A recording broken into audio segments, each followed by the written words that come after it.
Sarah has edited a new book, Guantanamo Voices, True Accounts from the World's Most Infamous Prison, published just a few months ago by Abrams Comic Arts in New York. This marks the beginning of the 20th year since Guantanamo Bay Naval Base in Cuba was converted into a prison for the sake of promotion of George Bush the Lesser's permanent war on Afghanistan and the Middle East. As you'll doubtless recall,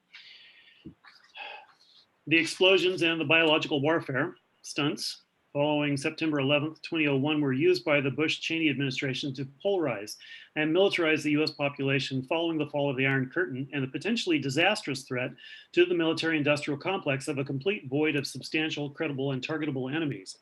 The multilateral propaganda effort has been wildly successful from the point of view of its planners. This is my cat, Libby. Since then, war-related casualties have stretched toward the million mark, and more importantly, spending on war-related material and domestic suppression has reached trillions of dollars. Notably, the USA Patriot Act, which had been pre-written just before that, the USA Patriot Act was extended wildly beyond its initial 3-year mandate, and its many surveillance provisions were incorporated into other laws, institutions, and procedures, creating a permanent dynamic of fascistization in the USA. It technically expired last June, but it's still on the Republican agenda for reintroduction. Guantanamo prison, constructed to hold the abducted accused combatants from invaded Afghanistan and Iraq or from anywhere in the world, has become, as intended, a terrifying symbol of the degrading and endless hell that awaits all those who dare to oppose or even appear to oppose US domination of the world and reactionary police domination of US society. Here's what the book looks like. It's very colorful, which is a surprise to some people. And I'm going to do a little presentation about what Guantanamo is and how I got involved in making this book and why I think it's important. So this is the cover. It's called Guantanamo Voices, True Accounts from the World's Most Infamous Prison.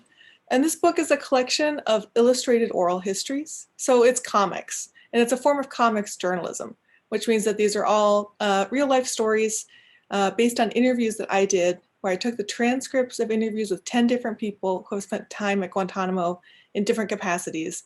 And then I asked 10 different artists to illustrate those stories. So each chapter feels like it has its own voice and perspective, both because of who's telling the story and because of who's drawing the story.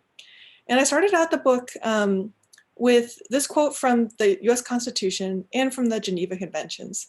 And I'll just zoom in on that so you can see it a little bit more. One interesting thing about this prison is that the United States doesn't actually call it a prison. They call it a detention center or a detention camp or a detention facility. And they don't call the people there prisoners. They call them detainees. And I think that the language that we use around this is really important. And so I wanted to start out this book with an actual quote from the Constitution and from the Geneva Conventions to just be like, here's the reality. Here's the laws that we're supposed to be following. And then hopefully you read this book and you see how the way that this prison is made and the way that we're still keeping people there is in direct violation of these laws. So the whole time I was kind of hearing the government speak in my mind as I was reporting on this, where they say, you know, this prison is safe, humane, and legal. And the whole time I was thinking, I think this is illegal. I think this is very inhumane. And I think this is very unsafe. But it can be hard to actually see what's right in front of you and to remember what reality is when the government's telling you something different. So just as a quick intro, because not everyone knows where Guantanamo Bay is, you know, this prison was created 19 years ago for the people who are currently incarcerated there. And honestly, a lot of people who read this book were born after this prison was built. So Guantanamo Bay is on a US naval base in Cuba. The United States has military bases all over the world. At this naval base, it kind of feels like any other military base, if you've ever been to one anywhere around the world or in the United States. It's like a little American city. They have a grocery store, they have a McDonald's, they have a Subway. Lots of families live there with kids.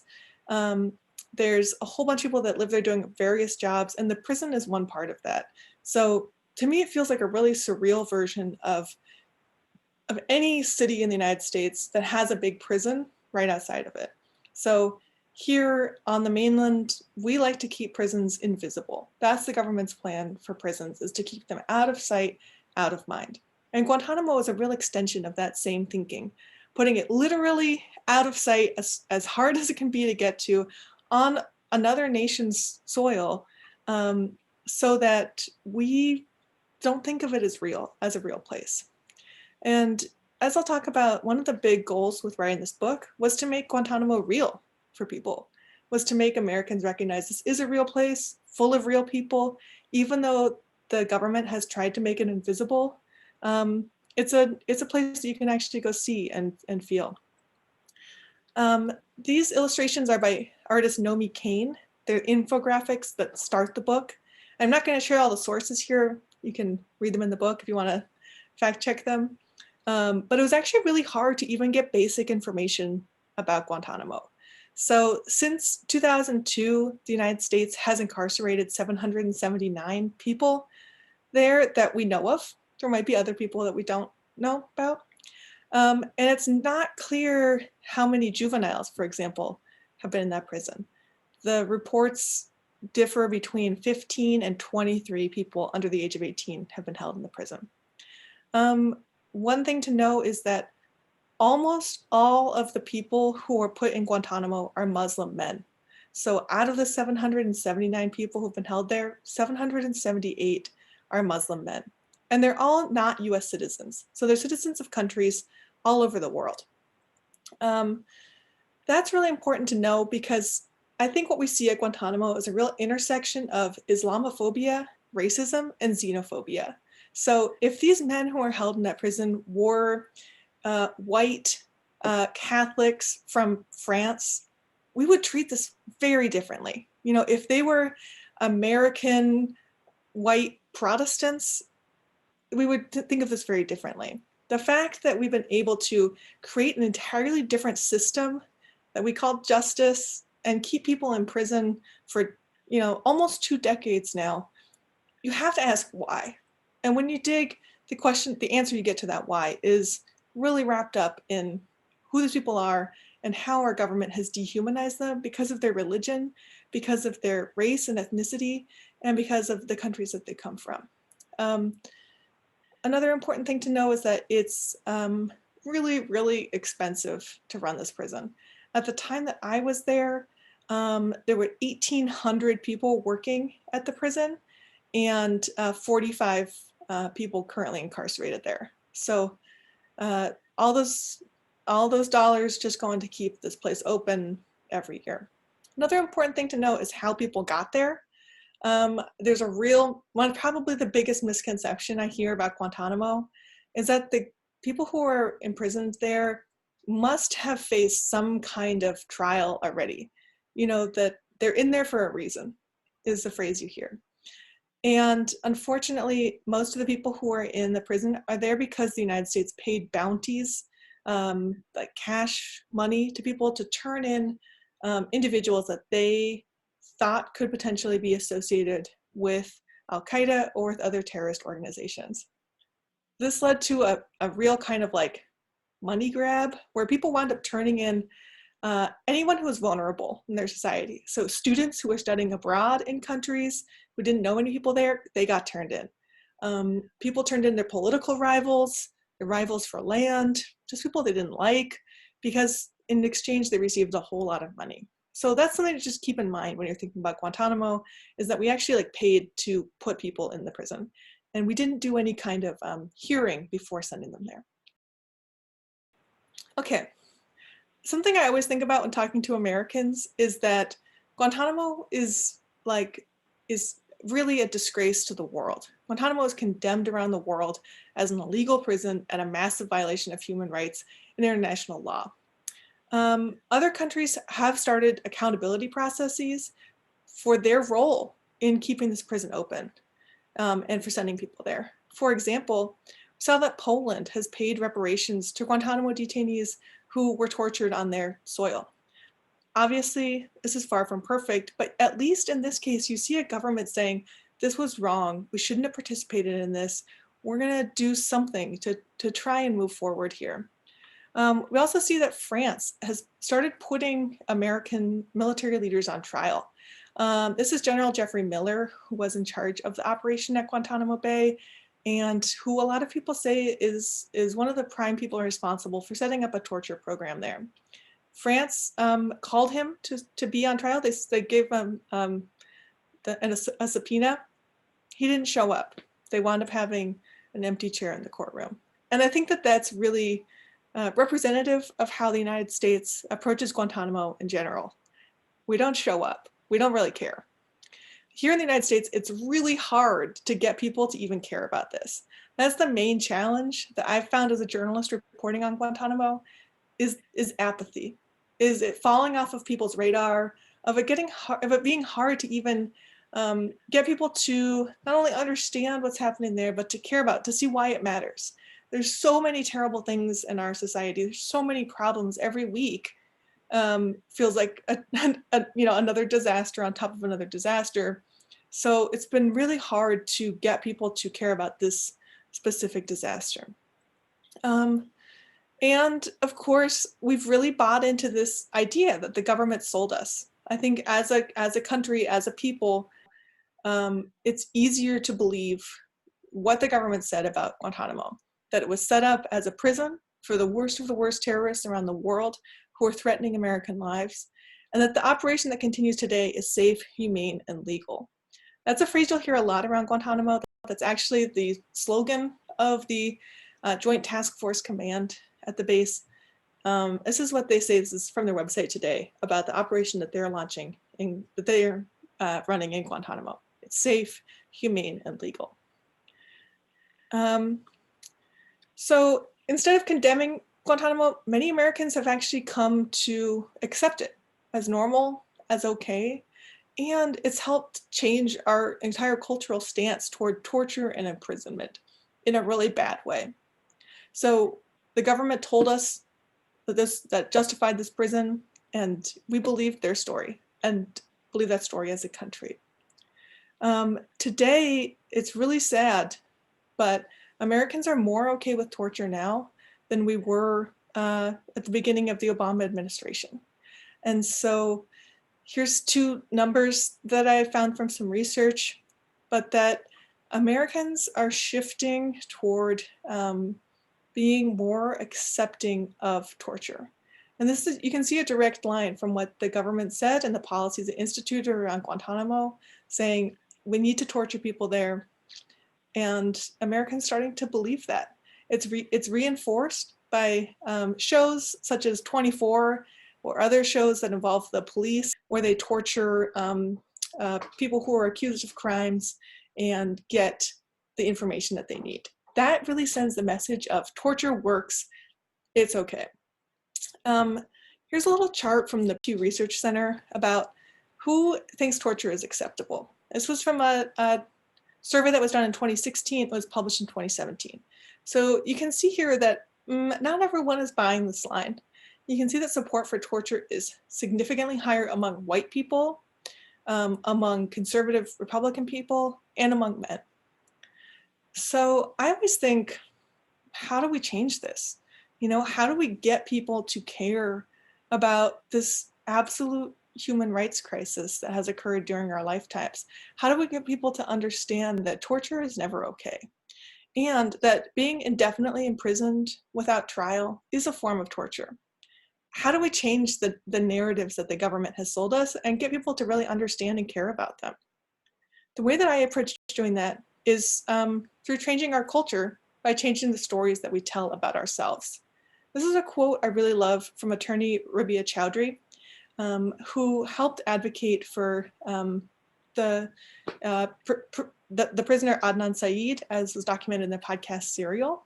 She was interviewed on another podcast called Asian Enough, which is a really great show. And she had this really profound quote that as soon as I heard it, I wrote it down. I'm not going to read this whole thing out loud, but just the very end here is that, you know, she was a very facts, data, numbers-based person who read a lot of research and was like, I'll just show people the research and then they'll understand why they're wrong. And instead she realized that what I've learned is that it's the story that works. Storytelling is what changes hearts and minds. Really nothing else works. So we need to change the stories that we're telling about ourselves, that we're telling about the people who are imprisoned, and about the prison itself.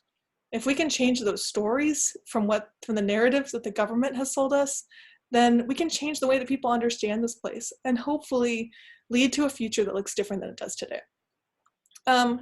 So I approach that storytelling through comics. In this book, like I said, I interviewed about 10 different people who have spent time at the prison in some capacity. And then the transcripts of their interviews are illustrated by 10 different artists. So this is a page by artist Omar Khoury, and he's documenting the experiences of prisoner Mozambique. As you can see, this has a really vivid emotional texture to it, really brings this story to life. And I think that comics have a unique power to build empathy between the reader and the person on the page. We can really experience this along with Mazam. We can see what his house looks like, what he's wearing. We feel his emotion there in the page. And I think it helps create a sense that like this person is real. I can see what they're experiencing. And because it's visual, it just creates like an intensity, I think, to the storytelling. It's really hard to get when you're just using text.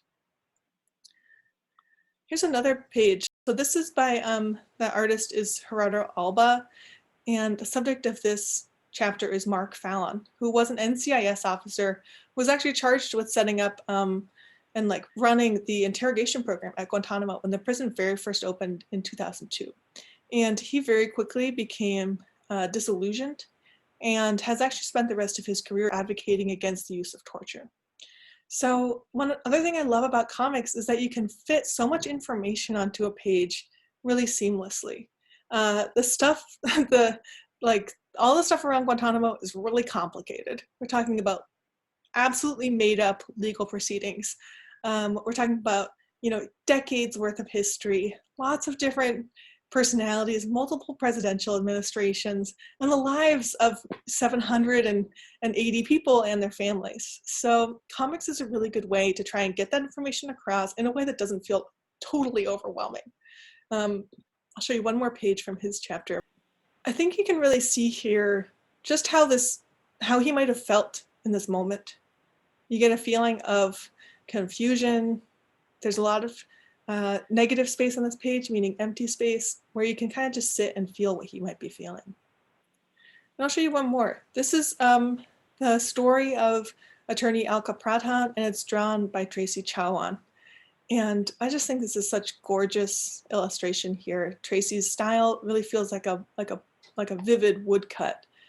And the idea here is to help people just feel what the people who are depicted here might be feeling in this moment, to capture an emotional reality.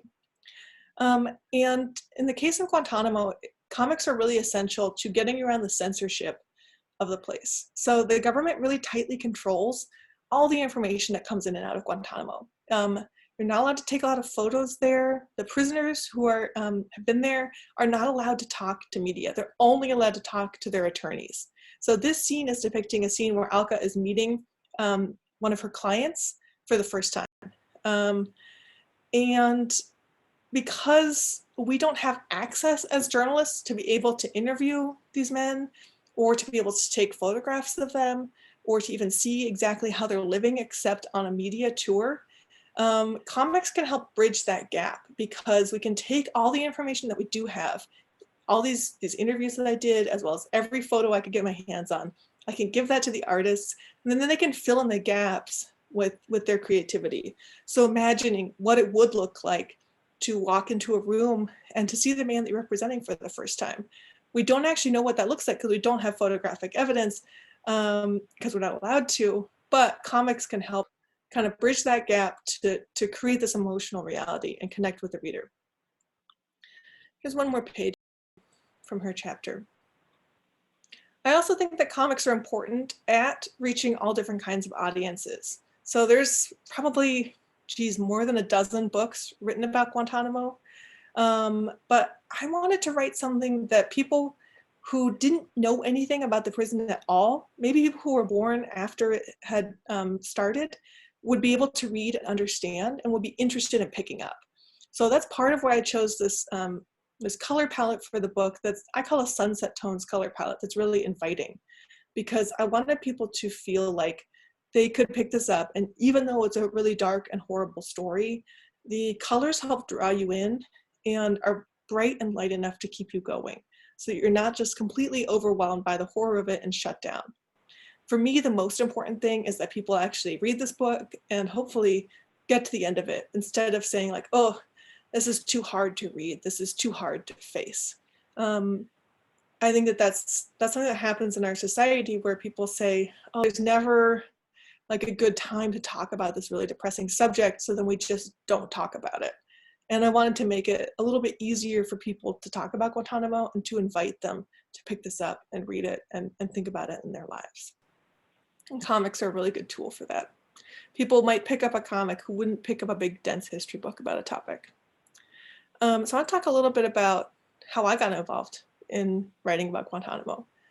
Back in 2008, I had just moved to Portland, and I didn't know anything about Guantanamo. When I thought of Guantanamo, the only image I had in my mind was this one image that was released to the public and became the iconic image of Guantanamo. For me, that was the only real picture I had. And this is taken of Camp X-Ray, of course, in 2002 when the prisoners had first arrived there.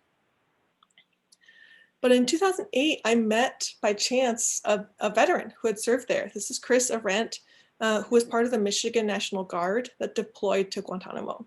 And I met Chris at the Independent Publishing Resource Center here in Portland. We were both making zines. And I just said, hey, what's your zine about? And Chris said, oh, I'm making an anti-war zine about my time working at Guantanamo Bay. And I was like, what? You have to tell me more about that. And talking to Chris really made the prison real for me. I started to understand like, oh, this isn't just a place you see in headlines or like that one photo. This is a place where people live. This is a place where people are imprisoned. And it's a place that's been built and maintained during my lifetime. This is something that I need to care about as an American. And through Chris, I met a lot of people who had either worked at Guantanamo or been imprisoned there. Actually, Chris was invited to go on a speaking tour around England with a group of former prisoners of Guantanamo called CAGE, C-A-G-E. It's a British group that's founded as like a survivors support network for people who are former prisoners of the American War on Terror. This is CAGE's homepage. And Chris told me that they were going to go on a speaking tour around England with these former prisoners. And I said, you're telling me like a former Guantanamo guard and former prisoners are going on a road trip together around England? Like, that sounds like the most interesting thing that's ever happened in the world. Like, I have to go. And so they said I could come. And so I went and I kept a blog of the trip documenting each of their talks that they did at mosques, at community centers, at schools, and in the media, and really like learning a lot more about their stories and experiences and the devastating trauma of being incarcerated in Guantanamo and like the whole American war on terror policy in general. Here's the blog that I kept. I made it myself back in 2008 on WordPress, so you can see my beautiful graphic design. But for me, it was just like really important to document these stories in any way I could. It blew my mind and I wanted to get this information out there. I immediately saw this as like, oh, I need to do something bigger about this. I need to make this into a graphic novel. These stories are so visual and I want it to be something that everyone in the entire country will read. At the time, I kept like a sketchbook. These are some drawings I made back in 2008, just imagining like, oh, here's what this graphic novel would look like. But at the time, I didn't have any of the necessary skills. So didn't really know how to draw very well. I didn't know how to write comics. I didn't know anybody who'd ever made a book. I didn't have any money. I didn't have any connections of any kind at all. And so I kind of just kept it in the back of my mind for the next 10 years. And I developed a lot more skills. I wrote several other books. I practiced my drawing, so I got a lot better at drawing comics. And I got a lot of practice writing nonfiction comics. So I worked as an editor, writing and editing other people's comics, and really like learned how to be a comics journalist over the course of 10 years. And I got an agent, and I got enough connections to finally put together a proposal to say, hey, here's this book that I think should really exist in the world. And then I pitched it. And one thing that really helped me along the way was doing this story with another veteran named Laura Sandow, who had also spent some time at Guantanamo. And we did a project together where I interviewed her, and then she interviewed another female veteran about her experiences working at Guantanamo. And that was illustrated by the artist Lucy Bellwood and was published in a comics magazine called Symbolia. And so when I published this, it was like immediately successful. It felt really good to Laura, I think, to be able to share her story and to turn this really like raw, complicated, emotionally overwhelming experience into like a narrative that she could share with other people. And then I got a lot of feedback from the comic of people who were like, wow, I didn't know anything about Guantanamo and I read this comic and now I want to learn more. And so for me, that's a real sign of success. Like, okay, this felt good for the people involved in it and it made a difference to the readers.